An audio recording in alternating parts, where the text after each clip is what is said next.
Question है कि 250 का 30% कितना होगा, 3500 का 58% कितना होता है और 2000 का 20% का 10% कितना होगा। ठीक है बच्चों, तो देखो इसको हम फॉर्मूला तो एक ही होता है, एक्चुअली फॉर्मूला क्या होता है, प्रतिशत मान बराबर, एक्चुअल में प्रतिशत मान निकल के आता है, जो भी निकल के आता है ना उसको हम प्रतिशत मान बोलते हैं, बराबर कुल मूल्य,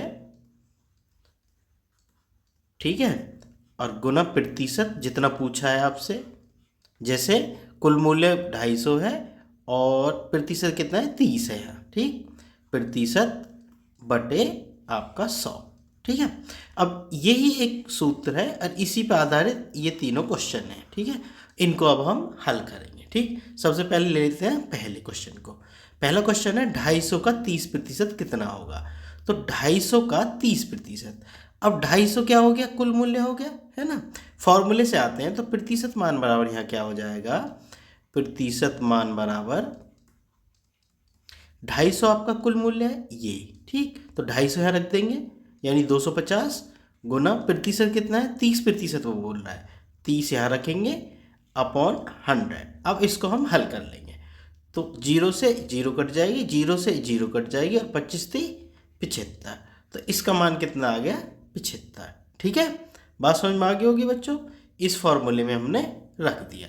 अब चलते हैं हम सेकंड क्वेश्चन की तरफ। सेकंड क्वेश्चन क्या है, 3500 का 58%, तो प्रतिशत मान बराबर, मैं कॉमा लगा देता हूँ क्योंकि प्रतिशत मान ही हमें निकालना है ना, लिखने की बार बार जरूरत नहीं है। ठीक, 3500, ठीक, गुना, भाई कुल मान कितना है 3500 है और उसका गुना प्रतिशत कितना है 58 अपॉन 100। ठीक है, तो देखो 2 जीरो से 2 जीरो कट गई, अब हमें गुना करनी है 35 और 58 की, तो हम गुना कैसे करेंगे, पहले 5 की करेंगे, तो 5 अट्ठे 40, चाहे आप यहाँ कर लो, मैं ऊपर कहीं, चलो यहाँ साइड में मैं गुना कर देता हूँ, है ना, 58 गुना 35, फिर मिटा देंगे हम उसको, 5 अट्ठे 40, 5 पंजे 25 और 4 29, ठीक, 3 अट्ठे 24, 3 पंजे 15 और 2 17। ठीक है बच्चों, बात समझिए ना, 0 9 और 4 13, 2 7 9 और 1 10 और 1 और 1 2, ये कितना आ गया 2030।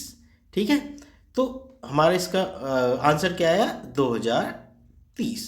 ठीक है बच्चों, हमारा सेकंड आंसर ये आ गया। अब हमारा थर्ड क्वेश्चन क्या है, हमारा थर्ड क्वेश्चन है कि 2000 का 20% का 10% कितना होगा। तो अब भाई इसको कैसे करें, तो इसको भी सेम प्रोसेस से करेंगे, बस इसमें करना क्या है आपको, प्रतिशत मान बराबर यहाँ कितना आ जाएगा 2000, ठीक है, गुना, अब जैसे 20% है, पहला वाला ले लेंगे हम 20%, तो 20 बटे 100। अब नेक्स्ट क्या दिया है उसने, का 10%, भाई का मतलब गुना होता है ना, तो का 10% बटे 100। ठीक है बच्चों, तो हम प्रतिशत ऐसे निकालते हैं, 2 का भी मान लो 3 होता तो तीसरा भी ऐसे लिख देते। ठीक, अब इसको हल कर लेते हैं, तो 2 जीरो से 2 जीरो कट गई, ये 2 जीरो से 1 2 जीरो कट गई, अब जो बचा है उसकी गुना कर लो, तो 20 दूनी, भाई 20 गुना 2 बचा, 20 गुना 2 बचा, तो 20 दूनी कितने हो गए 40। ठीक है बच्चों, बात समझ में आ गई ना, तो ऐसे हम ये प्रतिशत मान निकालना सीख सकते हैं, जिसको एक तरीके से बोला जाता है कि प्रतिशत ज्ञात करो, मतलब प्रतिशत मान निकालो। ठीक है ना, ऐसे बोलते हैं हम, या परसेंटेज वैल्यू इसको बोला जाता है। ठीक है, ठीक है बच्चों, और मैं दूसरे जो आगे वीडियो जो लेके आने वाला हूँ आपके लिए, उसमें मैं क्या करूँगा, उसमें मैं निकाल के बताऊँगा आपको प्रतिशत कैसे निकालते हैं। ठीक है ना, उसके ऊपर मैं वीडियो लाऊँगा आपके लिए, तो चैनल को सब्सक्राइब कर लेना अगर वीडियो पसंद आई हो तो। ठीक है ना, अगर वीडियो पसंद आई हो तो चैनल को सब्सक्राइब जरूर कर लेना। मिलते हैं फिर नेक्स्ट वीडियो में।